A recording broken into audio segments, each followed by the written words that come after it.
नमस्कार दोस्तों। मैं आपसे क्षमा चाहता हूँ जो 2-3 हफ्ते वीडियो नहीं अपलोड कर पाया।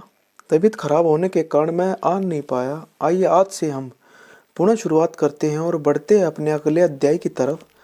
तो आइए भगवान शिव का नाम लेते हुए शुरुआत करते हैं विद्येश्वर संहिता अध्याय 11 का मोक्षदायक पुण्य क्षेत्रों का वर्णन। काल विशेष में विभिन्न नदियों के जल में स्नान के उत्तम फल का निर्देश तथा तीर्थों में पाप से बचे रहने की चेतावनी। सूत जी बोले, विद्वान एवं बुद्धिमान महर्षियों, मोक्षदायक शिव क्षेत्रों का वर्णन सुनो। तत्पश्चात मैं लोक रक्षा के लिए शिव संबंधी आगमों का वर्णन करूंगा। पर्वत, वन और काननों सहित इस पृथ्वी का विस्तार 50 करोड़ योजन है। भगवान शिव की आज्ञा से पृथ्वी संपूर्ण जगत को धारण करके स्थित है।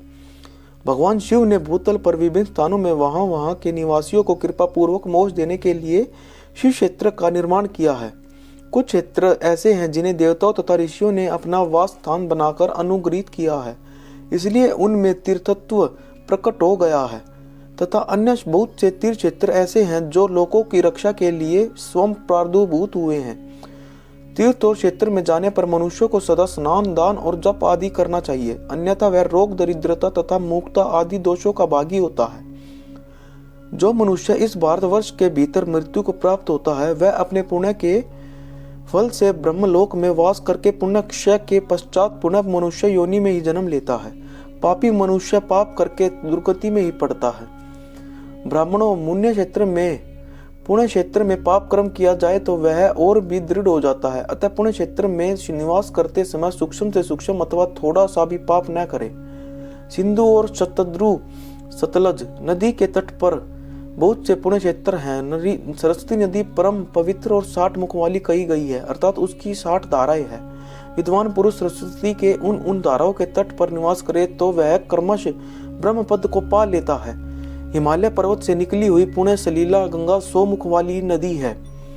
उसके तट पर काशी, प्रयाग आदि अनेक पुण्य क्षेत्र हैं। वहां मकर राशि के सूर्य होने पर गंगा की तट भूमि पहले से भी अधिक प्रशस्त एवं पुण्यदायक हो जाती है। सोनभद्र नद की 10 धाराएं हैं। वह बृहस्पति के मकर राशि में आने पर अत्यंत पवित्र तथा अभिष्ट फल देने वाला हो जाता है।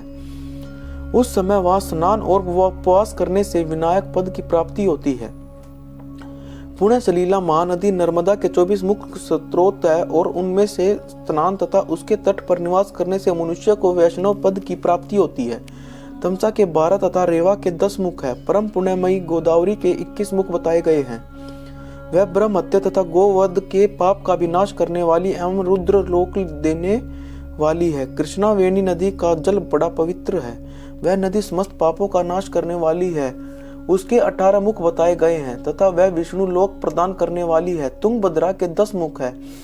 वह ब्रह्म लोक देने वाली है। पुण्य सलीला सुवर्ण मुखरी के 9 मुख कहे गए हैं। ब्रह्मलोक से लौटे हुए जीव उसी के तट पर जन्म लेते हैं। सरस्वती नदी, पंपा सरोवर, कन्याकुमारी, अंतरिप तथा शुभ कारक श्वेत नदी, ये सभी पुण्य क्षेत्र हैं। इनके तट पर निवास करने से इंद्रलोक की प्राप्ति होती है। सह पर्वत से निकली हुई महानदी कावेरी परम पुण्यमयी है। उसके 27 मुख बताए गए हैं। वह संपूर्ण अभिष्ट वस्तुओं को देने वाली है। उसके तट स्वर्गलोक की प्राप्ति कराने वाले तथा ब्रह्मा और विष्णु का पद देने वाले हैं।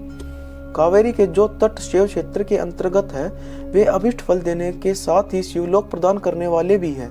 नैमिषारण्य तथा बदरिकाश्रम में सूर्य और बृहस्पति के मेष राशि में आने पर यदि स्नान करे तो उस समय वहां किए हुए स्नान, पूजन आदि को ब्रह्मलोक की प्राप्ति कराने वाले जानना चाहिए। सिंह और कर्क राशि में सूर्य की संक्रांति होने पर सिंधु नदी में किया हुआ स्नान तथा केदार तीर्थ के जल का पान एवं स्नान ज्ञानदायक माना गया है।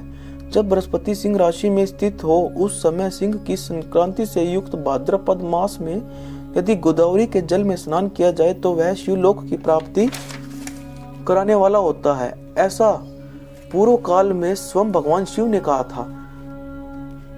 जब सूर्य और बृहस्पति कन्या राशि में स्थित हो तब यमुना और सोनभद्र में स्नान करे। वह स्नान धर्मराज तथा गणेश जी के लोक में महान भोग प्रदान कराने वाला होता है। यह महर्षियों की मान्यता है। जब सूर्य और बृहस्पति तुला राशि में स्थित हो उस समय कावेरी नदी में स्नान करे। वह स्नान भगवान विष्णु के वचन की महिमा से संपूर्ण अभीष्ट वस्तुओं को देने वाला माना गया है।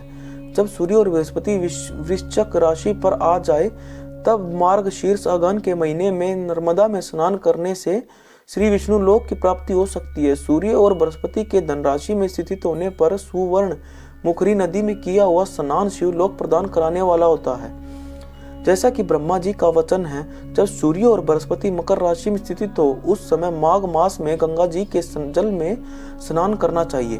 ब्रह्मा जी का कथन है कि वह स्नान शिवलोक की प्राप्ति कराने वाला होता है। शिवलोक के पश्चात ब्रह्मा और विष्णु के स्थानों में सुख भोगने पर अंत में मनुष्यों को ज्ञान की प्राप्ति हो जाती है। माघ मास में तथा सूर्य के कुंभ राशि में स्थित होने पर फाल्गुन मास में गंगा जी के तट पर किया हुआ श्राद्ध पिंड दान अथवा तिलोदक दान पिता और नाना दोनों कुलों के पितरों को अनेकों पीढ़ियों का उद्धार करने वाला माना गया है। सूर्य और बृहस्पति जब मीन राशि में स्थित हो तब कृष्णावेणी नदी में किए गए स्नान की ऋषियों ने प्रशंसा की है। उन महीनों में पूर्वोक्त तीर्थों में किया हुआ स्नान इंद्र पद की प्राप्ति कराने वाला होता है। विद्वान पुरुष की गंगा अथवा कावेरी नदी का आश्रय लेकर तीर्थवास करे। ऐसा करने से तत्काल किए हुए पाप का निश्चय नाश हो जाता है। रुद्रलोक प्रदान करने वाले बहुत से क्षेत्र है। ताम्रपर्णी और वेगवती ये दोनों नदियां ब्रह्मलोक की प्राप्ति रूप फल देने वाली है। इन दोनों के तट पर कितने ही स्वर्गदायक क्षेत्र है। इन दोनों के मध्य में बहुत से पुण्यप्रद क्षेत्र हैं। वहां निवास करने वाला विद्वान पुरुष वैसे फल का भागी होता है।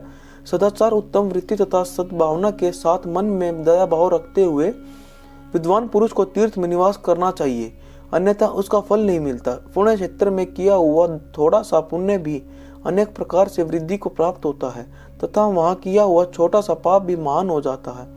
यदि पुण्य क्षेत्र में रहकर ही जीवन बिताने का निश्चय हो तो उस पुण्य संकल्प से उसका पहले का सारा पाप तत्काल नष्ट हो जाएगा, क्योंकि पुण्य को ऐश्वर्यदायक कहा गया। ब्राह्मणों तीर्थ वास जनित पुण्य कायिक, वाचिक और मानसिक सारे पापों का नाश कर देता है।